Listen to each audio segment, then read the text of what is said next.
6장 12절부터 21절까지 보겠습니다. 네, 6장 12절부터 21절까지 우리 교독합니다. 어떤 사람이 다윗 왕에게 아뢰어 이르되 여호와께서 하나님의 괴로 말미암아 오벳 에돔의 집과 그의 모든 소유에 복을 주셨다 한지라. 다윗이 가서 하나님의 괴를 기쁨으로 메고 오벳 에돔의 집에서 다윗성으로 올라갈새 여호와의 괴를 맨 사람이 6걸음을 가매 다윗이 소와 살찐 호가지로 제사를 드리고 다윗이 여호와 앞에서 힘을 다하여 춤을 추는데 그때에 다윗이 에봇을 입었더라. 다윗과 온 이스라엘 족속이 즐거이 환호하며 나팔을 불고 여호와의 괴를 메어오니 여호와의 괴가 다윗성으로 들어올 때에 사울의 딸 미갈이 창으로 내다보다가 다윗 왕이 여호와 앞에서 뛰놀며 춤추는 것을 보고 심중에 그를 업신여기더라. 여호와의 괴를 메고 들어가서 다윗이 그것을 위하여 친 장막 가운데 그 준비한 자리에 그것을 두매 다윗이 번제와 화목제를 여호와 앞에 드리니라. 다윗이 번제와 화목제 드리기를 마치고 만군의 여호와의 이름으로 백성에게 축복하고 모든 백성 곧 온 이스라엘에게 막론하고 떡 한 개와 고기 한 조각과 건포도 떡 한 덩이씩 나누어 주매 모든 백성이 각기 집으로 돌아가니라. 다윗이 자기의 가족에게 축복하러 돌아오매 사울의 딸 미갈이 나와서 다윗을 맞으며 이르되 이스라엘 왕이 오늘 어떻게 영화로우신지 방탕한 자가 염치 없이 자기의 몸을 드러내는 것처럼 오늘 그의 신복의 계집종의 눈앞에서 몸을 드러내셨도다 하니 다윗이 미갈에게 이르되 이는 여호와 앞에서 한 것이니라. 그가 내 아버지와 그의 온 집을 버리시고 나를 택하사 나를 여호와의 백성 이스라엘의 주권자로 삼으셨으니 내가 여호와 앞에서 뛰놀리라. 아멘. 내가 여호와 앞에서 뛰놀리라. 다윗이 이렇게 고백하고 있어요. 다윗은 지금 굉장히 기쁨 가운데 있다라는 것입니다. 다윗이 언약궤가 이제 오벳 에돔의 집에서부터 예루살렘 성으로 들어올 때에 너무 기뻐서 그는 춤을 추고 손뼉을 치며 춤을 추면서 기쁨을 감출 수가 없었다. 이렇게 오늘 성경이 이야기합니다. 그러면은 다윗은 무엇 때문에 그렇게 기뻐했을까요? 오늘 우리 성경에서 우리는 하나님이 우리에게 예배가 무엇인지를 말씀하고 있다라는 겁니다. 그래서 오늘 이 예배는 어떤 것인지에 대해서 우리가 다시 한번 생각해 보려고 하는데 먼저 결론부터 말씀을 드리면 오늘 이 본문을 우리가 읽었지만은 사실은 사무엘상 26장부터 지금 쭉 제가 말씀을 드리려고 하는 거예요. 그래서 26장, 27장부터 31장까지 한 단락입니다. 여기에서는 매일의 삶 속에 있어야 할 예배가 있다는 거예요. 우리의 매일의 삶 속에서 있어야 할 예배, 이것이 무엇인지를 이야기하고 있고요. 사무엘하로 넘어가서 1장부터 5장까지는 몸으로 드리는 예배가 아니라 마음속에 있어야 하는 예배, 마음속에 있어야 되는 예배가 뭔지에 대해서 말씀합니다. 그리고 마지막으로 오늘 본문 사무엘하 6장에서는 다윗처럼 춤추는 살아있는 예배가 있어야 된다. 살아있는 예배. 그래서 매일의 삶 속에 예배가 있어야 되는 것이고 우리의 마음 속에 예배가 있어야 되는 것이고 우리는 살아있는 예배를 드릴 수 있어야 된다라는 이 주제를 가지고 오늘 여러분들에게 말씀을 드리려고 합니다. 이 말씀을 드리면서 이 세 가지 주제 가운데서는 다윗과 사울이 대조가 되는 그러한 부분들이 많이 나타납니다. 먼저 여러분들 사무엘상 27장부터 우리가 31장까지 보겠는데요. 오늘 말씀은 어떻게 보면은 우리나라의 어떤 사극과 같습니다. 왕조 시대 때에 서로 죽이고 사기치고 거짓말하고 이런 일들이 쭉 벌어지는데 이와 비슷하다라고 생각하시고 들으시면 될 것 같아요. 여기서 보면은 인간의 계획이 얼마나 하나님의 뜻과 반하는지, 그리고 인간의 계획의 그 결과가 어떤 것인지를 우리들에게 분명히 보여줍니다. 27장으로 여러분들 한번 넘어가 보시면은 사울왕은 여전히 다윗을 죽이려고 계속해서 추격해 옵니다. 26장에 보면은 십광야에서 다윗이 이제 사울왕에게 몰래 잠자는 데 들어가고 그 물병과 창만을 가지고 옵니다. 그러면서 나는 당신을 결코 해하려고 하는 사람이 아닙니다 라고 이렇게 고백을 하죠. 그럼에도 불구하고 계속해서 지금 이 사울이 다윗을 쫓아오는 거예요. 여러분들, 계속해서 죽음의 압박이 오고 있는 이 다윗 얼마나 두렵겠습니까? 이것도 한두 번이 아니라 10년 동안 그런 일이 계속되고 있다는 것이에요. 그러다 보니까 아무리 하나님의 뜻을 쫓아서 행하던 살아왔던 다윗이라 할지라도 이제 믿음이 연약해지는 겁니다.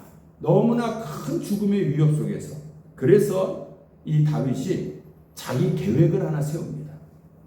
그것이 뭐냐면은 다시는 가서는 안 돼 가드 왕 아기스에게 또 가는 거예요.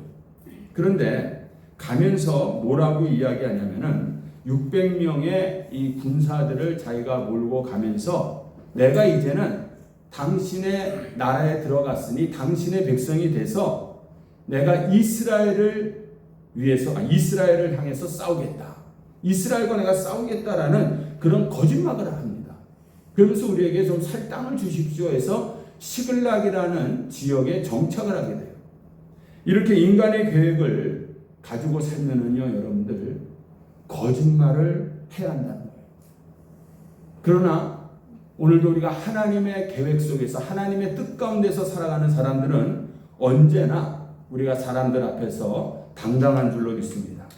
다윗은 이 시글락에 정착을 합니다.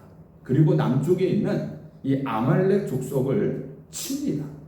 그런데 그 아말렉 족속들을 한 사람도 남기지 않고 다 죽여요. 그리고 재물을 이제 쟁취해 옵니다. 왜 그랬냐면은 한 사람이라도 남아갖고 가드 왕에게 다윗이 우리를 텄다, 우리에게 들어왔다, 쳐들어왔다라는 이 사실이 알려지면은 자기가 거짓말한 것이 탄로나니까 이렇게 모든 사람을 다 죽입니다. 그때까지만 해도 다윗의 계획은, 인간적인 다윗의 계획은 성공하는 것처럼 보였다라는 것이에요. 그런데 28장으로 넘어가 보면은 블레셋이 길보아 산에 이제 진을 치고 이스라엘과 이제 싸우려고 합니다. 이 소식을 들은 사울왕은 여러분들 두려워서 견딜 수가 없는 거예요. 그래서 하나님의 뜻을 알기 위해서 사울왕이 신접한 여인 염매를 찾아갑니다. 이 염매를 통해서 지금 죽었던 이 사무엘을 불러냅니다. 진짜 사무엘이 아닌 거예요. 이것 또한 사울왕은 인간적인 계획이다라는 거예요. 자기의 두려움을 해소하기 위해서 염매를 찾아가고 죽은 사무엘을 불러 일으킨다. 하나님의 뜻이 무엇인지를 알겠다고 신접한 여인을 만나고 있었다라는 것입니다. 사울은 하나님 앞으로 돌아올 수 있는 기회가 여러 번 있었지만은요, 그는 하나님을 찾지 않고 끝끝내 하나님을 거부합니다. 여러분들 힘든 고난과 어려움에 연속이신 분들이 계신다면은 지금 주님께 우리가 달려가야 할 때인 줄로 믿습니다.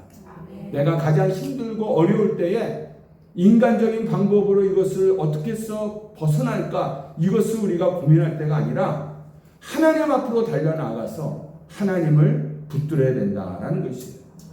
여러분들 인생은요, 버틴다고 해서 되는 것이 아닙니다. 인생은 버텨서 될 일이 아니에요. 주님과 함께 우리가 살아가야 될 줄로 믿습니다. 예.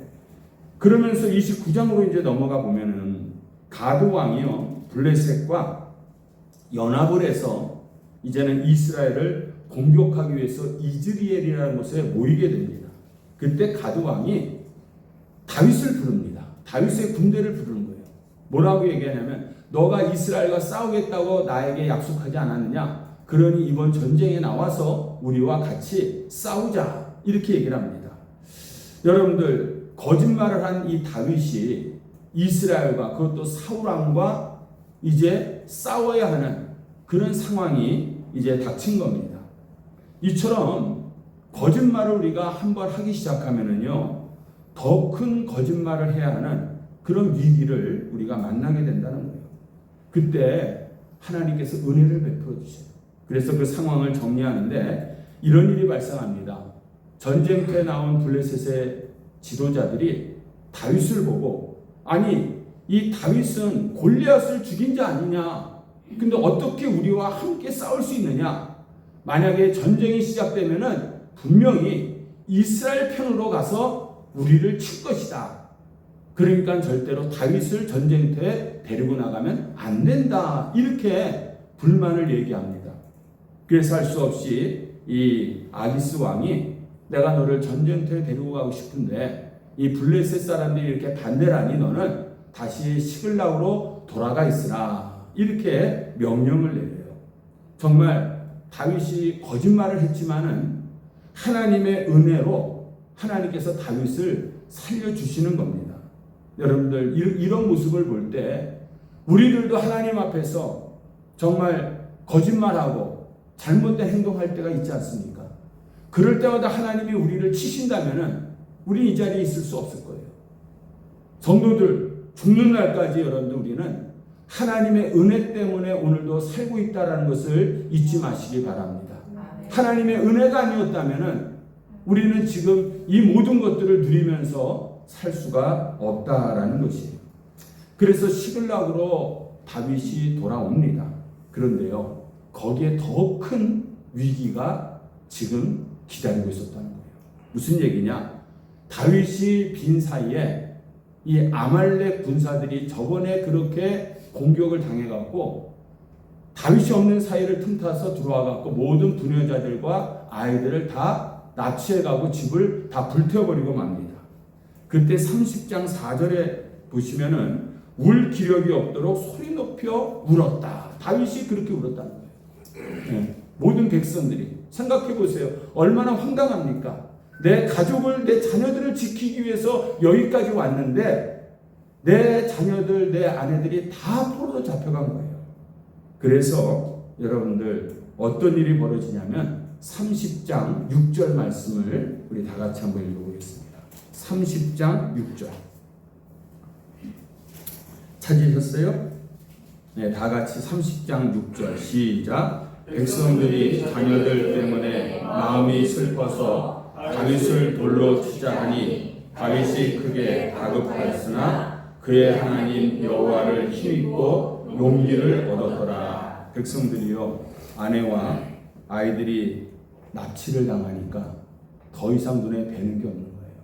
그러니까 자기들의 지도자였던 이 다윗을 돌로 죽이겠다, 이런 상황이 발생합니다.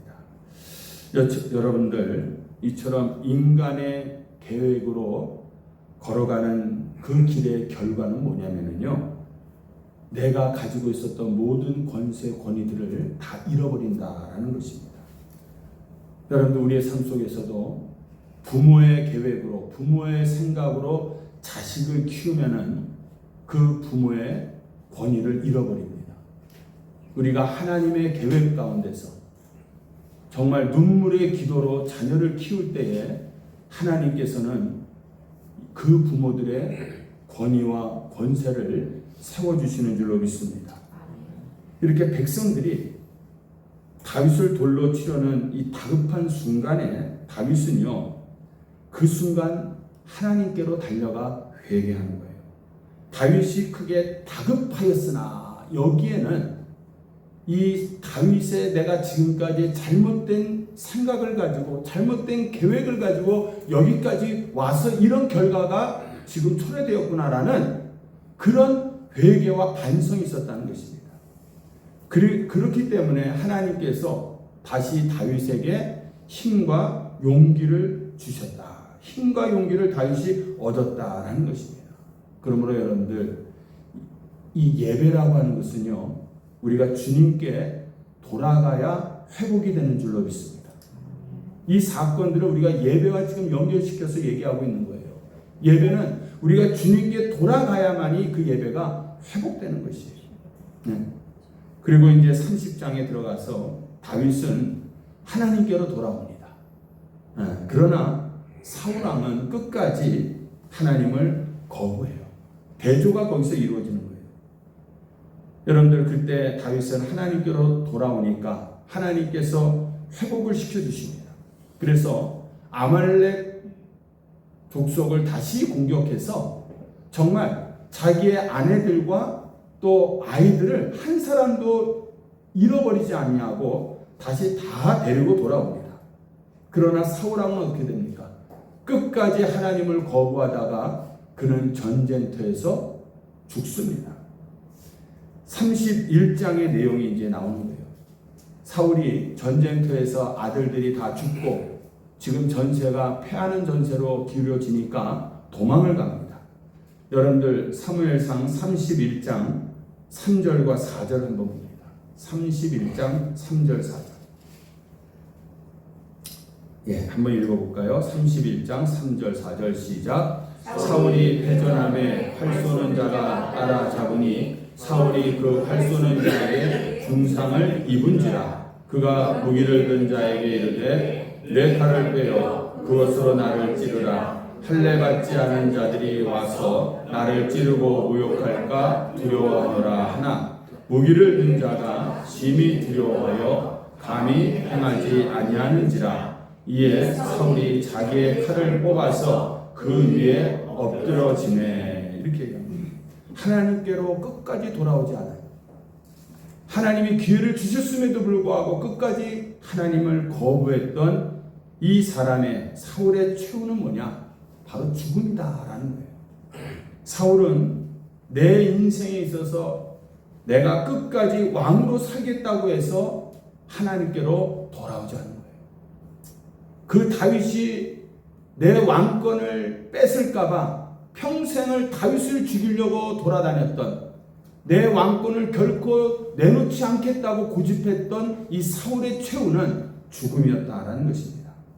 여러분들 존 밀런의 신라본에 보면은요, 사탄은요 인간을 어떻게 꿰냐면은 자기가 주인이 되게 만든다는 거예요. 우리를 어디에서나 항상 주인 되게 만들어 갖고 우리를 넘어뜨린다라는 겁니다. 그래서 하늘에서 내가 종으로 하나님을 섬기는 것보다 이 지옥에서 통치하는 것이 낫다, 이렇게 유혹을 한다는 거예요. 용의 꼬리가 되기보다는 뱀의 머리가 되는 게 낫다, 이런 식으로 우리를 계속해서 유혹을 한다는 겁니다. 그래서 사탄은 내가 왕이 되어라, 너가 주인이 되어라, 이렇게 유혹을 하면서 우리를 전부 지옥으로 데리고 간다는 겁니다. 그러나 하나님은 우리를 오늘도 천국으로 인도하시고 싶어 하시는 우리의 아버지신 줄로 믿습니다. 아멘. 여러분들 다윗은요 이러한 사건들을 통해서 달라졌어요. 인간의 계획으로 해보려고 했지만은 위기가 오고 두려움이 깊어지고 다급해지니까 바로 하나님께 달려가서 하나님을 붙들었던 사람이 다윗입니다. 하나님을 붙들고 달려가는 사람은 여러분들 예배가 회복될 줄로 믿습니다. 다윗도 실패해서 넘어질 때가 있었어요. 그러나 쓰러진 채로 너무 오래 있지 말라는 거예요. 우리들도 넘어지고 쓰러질 때가 있습니다.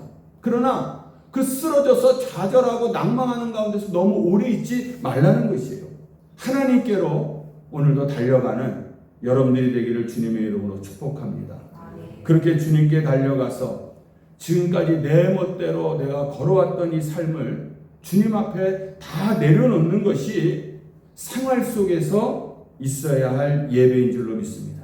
그래서 오늘 첫 번째 메시지는 여러분들, 매일의 삶 속에서 있어야 할 살아있는 예배는 나의 계획을 버리는 거예요. 생활 속에서의 예배라는 게 뭐냐 했을 때 항상 내 계획을 버리고 하나님의 뜻을 쫓아 나아가는 것이 생활 속에서 예배인 줄로 믿습니다. 여러분들이 일주일 동안 살아가시면서 얼마나 많은 생각들을 하십니까? 얼마나 많은 계획들을 가지고 계십니까?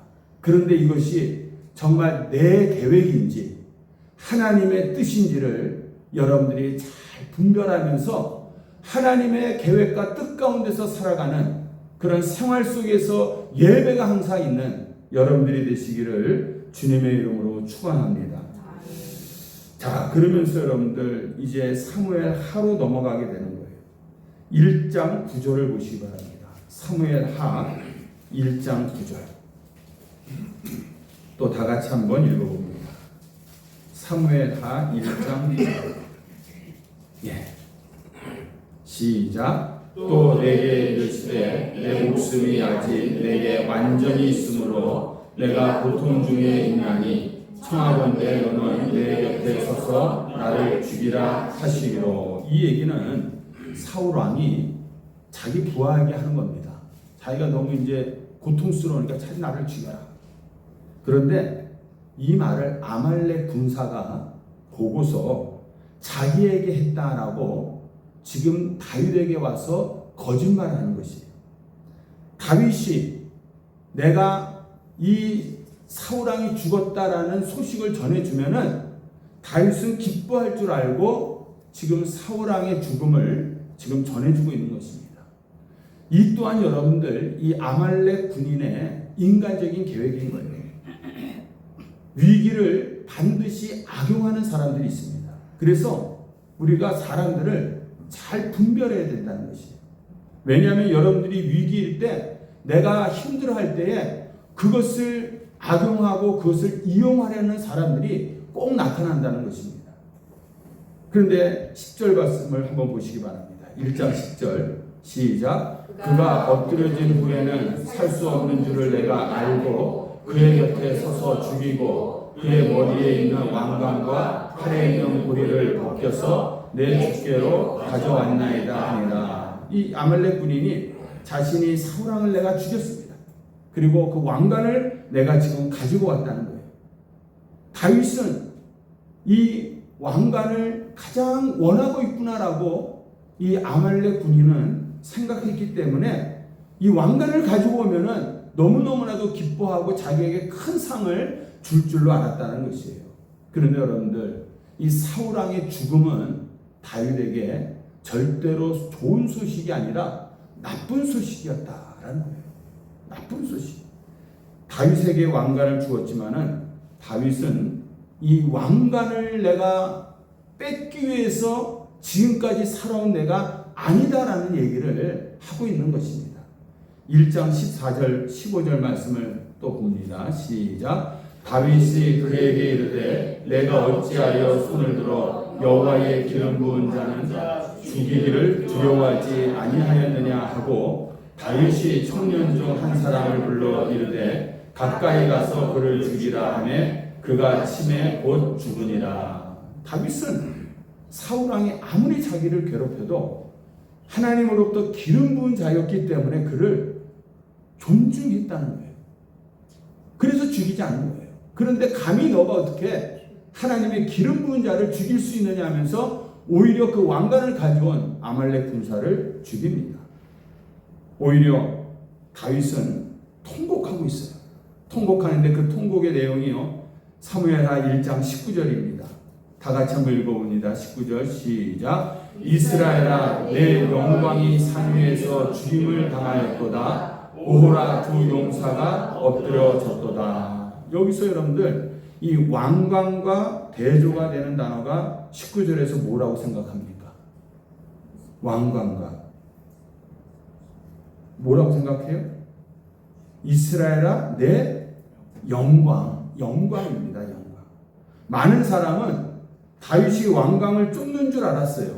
그러나 다윗의 이 마음속에는요 가장 중요한 것은 뭐냐면 이 왕관의 자리가 아니라 하나님의 영광을 구하는 것이었어요. 다윗은 어디를 가나 하나님의 영광을 구했지 왕관을 구했던 다윗이 아니다라는 것입니다. 그러므로 예배는요 나의 면류관을 구하는 것이 아니라 여러분들 하나님의 영광을 구하는 것이 예배인 줄로 믿습니다. 오늘 이 예배가 내가 축복받기 위해서, 내가 성공하기 위해서 드려지는 예배가 아니라 이 예배라는 것은 하나님을 영화롭게 하기 위한, 하나님의 영광을 구하는 예배가 되어야 될 줄로 믿습니다. 여러분들, 이후에 다윗은 또 실수하지 않기 위해서요, 그때부터는 모든 일에 하나님 앞에 묻습니다. 여러분들도 어떠한 일들을 행할 때마다 하나님 앞에 꼭 물으시기 바랍니다. 사무엘하 2장 1절을 보세요. 2장 1절, 2장으로 넘어갑니다. 자, 보세요. 다윗이 하나님 앞에 이렇게 얘기합니다. 시작. 그 후에 다윗이 여호와께 여쭈어 아뢰되 내가 유다 한 성으로 올라가리까 여호와께서 이르시되 올라가라. 다윗이 아뢰되 어디로 가리까 이르시되 헤브론으로 갈지니라. 여러분들 보세요. 다윗이 이제부터는 철저하게 하나님 앞에 모든 것을 묻고 하나님이 주시는 그 답변을 듣고 그가 움직이게 되는 것을 봅니다. 그래서 어디로 올라가라고 그랬어요? 헤브론으로 올라가라. 그래서 헤브론으로 올라가니까 어떤 일이 일어납니까? 하나님은 모든 것들을 계획하고 준비해 놓으셨기 때문에 헤브론에서 하나님의 행하실 일들이 나타납니다. 2장 4절을 보세요. 2장 4절을 다 같이 읽습니다. 유다 사람들이 와서 거기서 다윗에게 기름을 부어 유다 족속의 왕으로 삼았더라. 어떤 사람이 다윗에게 말하여 이르되 사울을 장사한 사람은 길르앗 야베스 사람들이다 하매. 남쪽 유다 사람들이 와서 헤브론에 올라가니까 그들이 와갖고 기름을 부어서 다윗을 왕으로 모십니다. 유다 왕으로, 유다 지파의 왕으로 모세요. 전체 이스라엘 모든 백성의 왕은 아직 아닙니다. 그런데 하나님께서는 구하지 않은 이 왕의 자리를 하나님께서 주시고 계시다라는 거예요. 문제는 뭐냐? 이제 북쪽에 11지파가 남아있지 않습니까? 이 북쪽의 11지파의 이스라엘의 왕은 누가 되겠느냐라는 거예요. 블레셋 전장에서 사울 왕이 죽습니다. 아들들이 다 죽습니다. 그런데 이스보셋이라는 아들만 살아남아요. 아브넬이라고 하는 이 장군이 이 이스보셋을 살립니다.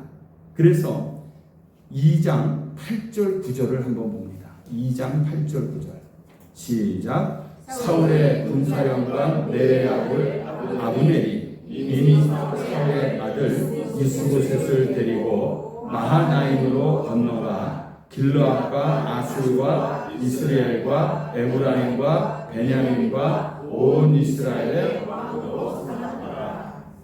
남은 12지파의 왕으로 이스보셋 사울의 아들을 세웁니다. 그런데 누가 세우는 거예요? 자기가 왕이 되는 게 아니라 아브넬이 왕으로 이스보셋을 세웁니다. 그러면은 실권은 누가 쥐고 있어요? 아브넬이 쥐고 있는 거예요. 왕을 세운 아브넬 이 장관이 실권을 쥐고 있다라는 것입니다. 여기서 중요한 대조가 일어납니다. 끝까지 인간의 계획을 붙들고 갔던 사울왕의 이 후손들, 이 후손과 이제는 돌아와 하나님의 계획 속에서 하나님을 붙들고 살아가고 있는 이 다윗의 미래는 어떻게 그들이 달라지는가? 인간의 자기 계획으로 살아가는 인생과 하나님께로 돌아와 하나님을 붙들고 살아가는 인생의 그 갈림길이 어떻게 나타나는지를 우리가 보게 되는 것이에요. 사무엘하 3장 1절에 보면은 이런 말씀이 나옵니다. 사울의 집과 다윗의 집 사이에 전쟁이 오래매. 두 나라로 갈라져 가고 전쟁이 오래 지속됩니다. 그런데 다윗은 점점 강하여 가고 사울의 집은 점점 약하여 가니라. 여러분들, 하나님을 따르는 가정은요, 넘어지는 것 같아도 주님께서 세워주실 것을 믿으시기 바랍니다. 하나님을 붙드는 가정은 망하는 것 같아도, 쓰러지는 것 같아도 하나님께서 끝까지 붙들어 주신다는 거예요. 그러나 인간의 계획으로 아무리 번창을 해도 그런 집은 결국은 다 무너진다라는 것입니다. 여기서 문제가 3장 6절에 나옵니다. 여러분들, 3장 6절에 보시면은 다 같이 읽습니다. 사울의 집과 다윗의 집 사이에 전쟁이 있는 동안에 아브넬이 사울의 집에서 점점 권세를 잡으니라. 이 아브넬이 실권자라고 그랬잖아요. 그래갖고 이 아브넬이 다윗의 국방장관이었던 요압의 동생을 죽입니다. 그러니까 요압이 자기 동생이 죽으니까 복수하기 위해서 이 요압이 또 아브넬을 또 죽여요. 복수가 또 이루어지는 거예요. 네. 어떻게 보면은 우리나라 그래서 사극 같다라는 거예요. 사극을 보면은 그 왕의 자리를 잡기 위해서 죽고 죽이는 일들이 계속 벌어지지 않습니까? 그러자 이 왕이었던 이스보셋이 허수아비 왕이었기 때문에 아브넬이 죽으니까 기력이 없어져서 침상에 눕게 됩니다. 이때를 틈타서 누가 등장하냐면 자객이 등장해요. 자객. 그래서 레갑과 바나라고 하는 이 자객이 들어가서 이스보셋을 죽입니다. 그리고 그의 머리를 베어가지고 또 누구한테 가지고 오겠어요? 다윗에게 가져오는 거예요. 다윗에게 또 가져오는 거예요. 이때에 나라가 둘로 쪼개져 있는 상황에서 그 이스보셋의 머리를 가져오니까 다윗이 기뻤을까요? 슬펐을까요? 네, 절대로 기뻐하지 않았다는 겁니다. 그래서 4장 12절에 보면 그 가져온 이 두 자객을 처형합니다. 지금 다윗의 주변 사람들은 다윗이 무엇을 구하고 있는지를 모르고 있는 거예요. 다윗의 진정한 마음이 무엇인지를 모르고 있었다는 것입니다. 다윗은 자기의 왕관을 구하는 사람이 아니었다는 거예요. 나는 오직 하나님의 영광을 구하고 있는 이 다윗이었다라는 것입니다. 이제 하나님의 역사가 하나하나 진행돼 갑니다. 이스보셋이 죽고 또 아브넬이 죽고 그러면은 북이스라엘이 택할 수 있는 선택은 뭐냐면은 새로운 왕을 뽑거나 아니면은 누구한테 가는 거예요? 다윗에게 가는 거예요. 다윗에게. 그러면 여러분들 결국 다윗은 그렇게 해서 이스라엘의 왕이 돼서 40년 동안을 통치하다가 솔로몬에게 아들에게 그 왕위를 물려주게 됩니다. 오늘 성경은 우리 마음속에 있어야 할 예배가 뭔지에 대해서 지금 묻고 있는 것입니다. 나의 왕관이냐 아니면은 하나님의 영광이냐. 축복과 성공이 제일의 목표로 여러분들이 예배에 나오면은요, 그것은 주님이 원하시는 예배가 아니라는 거예요. 우리가 예배에 나올 때 예배의 목적이 나의 어떤 성공과 출세를 위해서 나오는 예배라면은 그것은 주님이 원하시는 예배가 아닙니다. 내 인생에 비록 축복이 없어도 죽든지 살든지 하나님의 영광을 구하는 예배가 우리 마음속에 있기를 주님의 이름으로 축원합니다. 네, 이것이 먼저가 되는 거예요. 하나님의 영광을 위해서 내가 오늘도 예배를 드립니다. 하나님은 다윗을 통해서 우리 마음속에서 정말 원하는 것이 뭐냐 이렇게 묻고 있는 거예요. 그러면 하나님 저는 축복을 원합니다. 저는 성공을 원합니다. 이렇게 이야기할 수 있죠. 그러면 하나님이 뭐라고 대답하신 줄 아세요? 그것은 그 다음이다. 너의 성공과 너의 축복은 그 다음이다라고 말씀하세요. 하나님 주님의 영광을 구하는 예배를 내가 회복하게 하여 주시옵소서. 이것이 저와 여러분의 가슴속의 예배가 되기를 주님의 이름으로 축원합니다. 그래서 두 번째 메시지는요, 마음의 예배는 하나님의 영광을 구하는 것이에요. 하나님의 영광. 나의 영광이 아닙니다.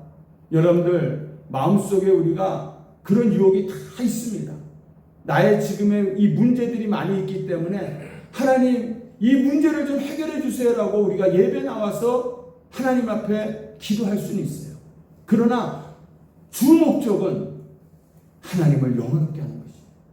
그러면 하나님의 영원하신 하나님께서 나의 모든 문제들을 해결해 주실 줄로 믿습니다. 아멘. 다윗의 지금 심정은요, 하나님께서 왕으로 세우시면은 왕이 되는 거고 아니면 못하는 겁니다. 나에게 있어서 이 왕권의 자리, 왕자의 자리는 중요하지 않습니다. 나는 살든지 죽든지 이제는 오직 주님의 영광만을 위해서 나는 살겠습니다. 이것이 다윗의 여러분들 마음이었다라는 것입니다. 그래서 여러분들 우리가요 다윗처럼 하나님의 영광을 구하는 예배를 드리다 보면은 하나님께서 우리들에게 축복해 주셔서 정말 사업도 하나님 안에서 번성하게 되는 것이고 자녀들도 잘 되는 것이고 하나님 안에서 강건해지는 것이고 이런 복을 우리가 누리게 되는 줄로 믿습니다. 예, 이것이 순서라는 거예요. 그래서 다윗은요 오늘 고백하는 거예요. 누가 우리의 왕이냐? 내가 면류관을 썼지만은 내가 왕이 아니다. 우리의 진정한 왕은 오직 여호와 하나님이시다. 이것을 다윗은 오늘 이 본문에서 고백하고 싶은 겁니다. 이것을 노래하고 싶은 거예요. 그래서 다윗이 이제 이 오벳 에돔에 있었던 언약궤를 오늘 예루살렘으로 가지고 오는 거예요. 모셔오는 거예요. 네. 마지막으로 여러분들 6장 3절을 보시기 바랍니다.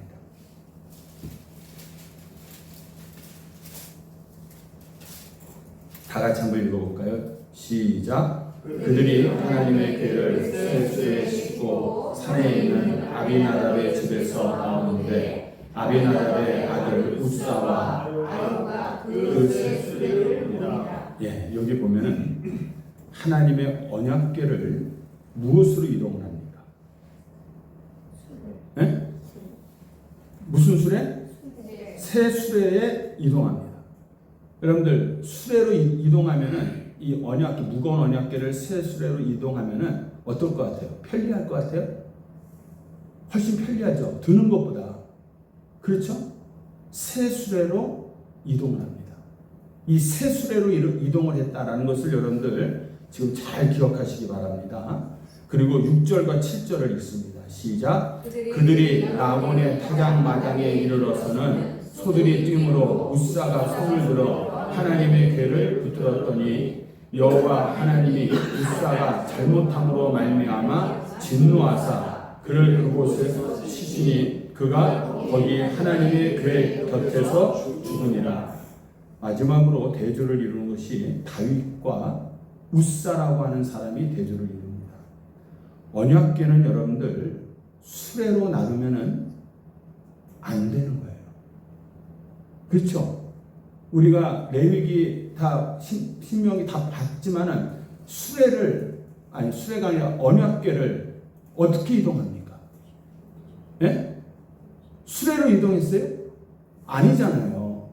하나님이 다 명하셔갖고 레위인 지파 중에서 막대기를 가지고 언약궤에는 고리가 있어갖고 그 언약궤 고리에 막대기를 껴서 네 사람이 들고서 이동하는 것이 언약궤인 거예요. 언약궤. 근데 편리하다고 해서 수레에 싣고서 언약궤를 지금 이동했다. 이것은 하지 말아야 할 것을 지금 한 겁니다. 예배는요, 여러분들, 인격적인 주님과 우리가 관계를 맺는 겁니다. 이 예배는 그냥 와갖고 눈에 보이지 않는 하나님을 우리가 부르고 있지만은 그 하나님은 인격적인 하나님이신 거예요. 그래서 예배를 통해서 정말 하나님이 살아계신 하나님이고 예배 가운데 내 심령 가운데 하나님이 임재하신다는 것을 우리가 느끼는 것이 예배인 줄로 믿습니다. 네.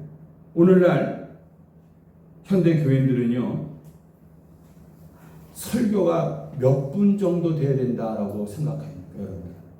설교는 권사님, 설교는 몇 분이 제일 적당하고? 제 생각이 아니고 20분이라고 그러는 것 같아요. 네, 20분. 네. 또 조금 너무 짧은 거 같지 않아요? 안 짧아? 안 짧다고? 큰일 났네. 여러분들 왜 그런 얘기가 나올까? 예배 1시간 드리는 것이 편리해야 돼요. 그러니까 어떤 사람들은 1시간이 50분으로 줄여야 된다. 이런 얘기를 합니다. 그런데 여러분들 예배는요, 예배 시간은 정해진 게 없는 거예요. 실질적으로. 우리가 하나님 앞에 영광을 돌리는 예배 시간이 딱 1시간이다, 50분이다, 설교 시간은 20분, 30분 해야 된다. 딱 규정해 놓은 이유는 뭡니까? 내가 편하기 위해서. 우리가 편하기 위해서. 죄송하지만 여러분들, 지금 한참 선교지로 나아가고 뜨겁게 붕의 불결이 일어나는 남미나 중동이나 중국 같은 데서 예배를 드리면은 1시간 예배는 상상을 못합니다. 보통이 2-3시간 드리고 있는 거예요. 아무 얘기 안 해요. 그 심양에서 그 추운 겨울에 눈밭에서 사람들이 들어오지 못하니까요, 바깥에 눈밭에 앉아갖고 무릎 꿇고서 예배를 드리는 거예요. 그 자리가 얼마나 간절히 기도했든지 눈이 다 녹아요. 이런 예배를 살아계신 하나님 앞에 우리가 드려야 된다는 것이에요. 그래서 여러분들 죄송하지만 잘 들으시기 바랍니다. 잘 들으세요. 예배가 편하면은 우린 죽는 겁니다. 사람에게 편리하고 효과적인 예배를 만들어 놓으면은 우리는 점점 그 예배 속에서 죽어가고 있는 거예요. 예배가 사람에게 편리하게 맞춰지면은 우사가 되는 겁니다.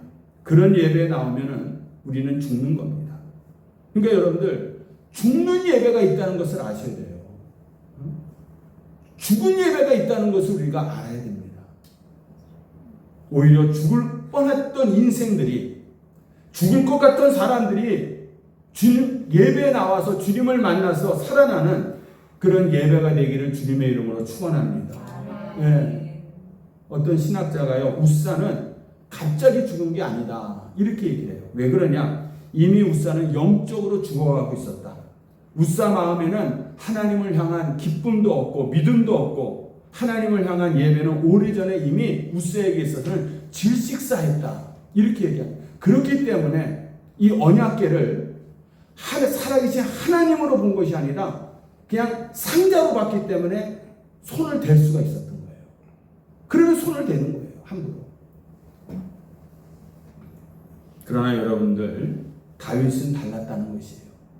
그 언약궤가 예루살렘으로 들어올 때에 그 다윗의 마음은 한 상자가 들어오는 것이 아니라 지금까지 인도하신 나의 하나님, 나의 목자 되신 하나님, 사망의 음침한 골짜기를 다닐더라도 나를 붙들어 주신 그 하나님이 지금 살아계신 하나님이 내게로 오고 있다, 이렇게 다윗은 지금 생각하니까 상자로 보이는 것이 아니라 그 언약궤는 살아계신 하나님이 지금 내게 오고 있는 거예요. 여러분, 오늘 이 예배는 살아계신 하나님이 오늘 이 자리 가운데 오시는 줄로 믿습니다. 아멘. 네. 그러므로 오늘 우리의 예배가요, 바뀌어야 됩니다. 그래서 오늘 딱 1시간 지금 됐는데 제가 더 예배를 드리는 거예요. 네. 찬송가 우리가 아까 찬양 3곡 했죠. 보통 4곡 했는데 왜 3곡만 했을까? 설교가 길 걸 저도 예상했기 때문에 한 곡은 빼놓은 거예요. 여러분들, 우리가 우사 같은 예배 드리지 말고 하나님의 영광 앞으로 나오시기를 주님의 이름으로 축원합니다. 다윗의 인생에서요, 하나님은 살아계신 하나님이에요. 살아계신 하나님. 언약궤는 살아계신 하나님의 임재가 지금 나에게 오고 있기 때문에 여러분들 생각해 보세요. 하나님이 지금 나에게 들어오고 계시다, 하나님이 내가 있는 성으로 지금 들어오고 계시다고 하면은 얼마나 기쁘겠습니까? 아니, 예수님이 살아계실 때 그 기적을 행하시면서 그 말씀을 전파하실 때에 그 마을에 들어왔을 때 예수님을 예루살렘 성에 있는 사람들이 얼마나 환영을 했고 호산나 다윗의 아들이여 찬송을 부르지 않았습니까? 이 다윗이 살아계신 하나님이 지금 들어오고 있어요. 언약궤 안에. 얼마나 기쁘겠습니까? 그러니까 춤을 추면서 손뼉을 치면서 환영을 하고 있는 것이에요. 여러분들, 다윗은요, 지금까지 오면서 하나님이라는 분은 늘 살아 역사하시는 하나님으로 그는 평생을 체험했기 때문에 이 언약궤를 모실 때 기뻤던 것입니다. 이 성전에 살아계신 하나님이 계신 것을 우리 모두가 다 알기를 주님의 이름으로 축원합니다. 살아계신 하나님 앞에 예배할 때 여러분들 모든 문제가 하나님 앞에 다 무릎을 꿇게 될 줄로 믿습니다. 아멘. 무슨 질병이 있든지 내 사업이 어렵든지 왕이신 여호와 앞에 이 모든 것들이 다 무릎을 꿇게 될 줄로 믿습니다. 그러므로 오늘도 우리가 그 살아계신 하나님을 찬양해야 됩니다. 예배는요, 오늘 나와 있는 이 다윗의 아내 미갈처럼 예배드려서는 안 되는 거예요. 미갈은 어떻게 했습니까? 다윗이 춤을 추는 걸 보면서 아니 어떻게 왕께서 하체가 드러나도록 백성들 앞에 창피하게 그런 춤을 춥니까? 이렇게 나무랬잖아요. 그래서 더 이상 다윗이 미갈을 보지 않습니다. 여러분들 미갈처럼 예배드려도 죽는 거예요. 어떤 것이냐? 다른 사람이 어떻게 예배드리는지를 감시하는 예배자가 있어요.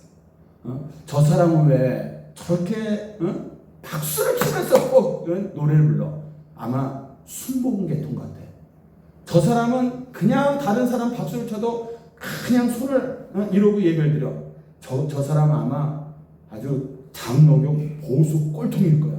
이렇게 자꾸만 예배를 드리면서 다른 사람들을 감시하는 예배자가 있어요. 탐색하는 예배자가 있어요. 여러분들, 우리가 오직 여호와 앞에 예배하는 자만이 다 살아날 줄로 믿습니다. 그러므로 마지막 결론입니다. 살아있는 예배는요, 하나님으로 인하여 기뻐하는 예배인 줄로 믿습니다. 아멘. 하나님으로 인하여 기뻐하는 거예요. 그러니까 예배 시간이 우리가 찬양할 때마다 정말 기뻐하면서 박수를 치면서 손뼉을 치면서 비파와 수금으로 여호와를 찬양하는 겁니다. 깃발을 흔들며 찬양하고 탬버린을 치면서 찬양하는 거예요. 제가 예전에 한번 말씀드렸잖아요. 캐나다에 있을 때 이 오순절 순복음교회를 예배를 드리러 캐나디안 교회 갔더니 찬양하니까 갑자기 할머니들이 의자에서 일어나서 그 복도로 나오더니요, 리본을 가방에서 막 흔들어대는 거예요. 리본을. 그리고 어떤 할머니는 가방에서 탬버린을 끄집어내고 탬버린을 막 흔들고, 강대상에는 어떤 여인이 나타나갖고 막 춤을 추는 거예요. 처음에 이것이 너무너무나도 어색했어요. 아니 예배 시간에 무슨 깃발을 흔들고 나와서 춤을 추고 탬버린을 흔드나. 근데 예배를 드리다 보니까요, 우리가 정말 하나님 앞에 예배 드릴 때는 내 목소리로 내 손으로가 다 부족한 거예요. 그래서 내 주변에 정말 하나님을 높일 수 있는 악기가 있다면은 그것을 가지고 하나님 앞에 예배를 드리는 겁니다. 그래서 예배는 살아계신 하나님을 찬양하는 것이고, 살아계신 하나님 앞에 우리가 기도하는 것이고, 살아계신 하나님의 말씀을 듣는 것이 바로 예배인 줄로 믿습니다. 모든 것이 예배의 중심은 하나님이 되어야 된다는 거예요. 그래서 하박국 선지자가 오늘 찬양을 통해서 이야기한 것처럼, 비록 무화과 나무가 무성하지 못하고 포도나무에 열매가 없고 감람나무에 소출이 없고 우리의 양이 없고 외양간에 소가 없을지라도 난 여호와로 말미암아 오늘도 기뻐하리라. 구원의 하나님으로 말미암아 나는 기뻐하리라. 이것이 여러분들 살아있는 예배인 줄로 믿습니다. 오늘도 살아있는 예배를 하나님 앞에 드리며 나아가는 우리 성도들이 다 되시기를 주님의 이름으로 축원합니다. 우리 그 하나님을 우리가 이 시간 찬양했으면 좋겠어요.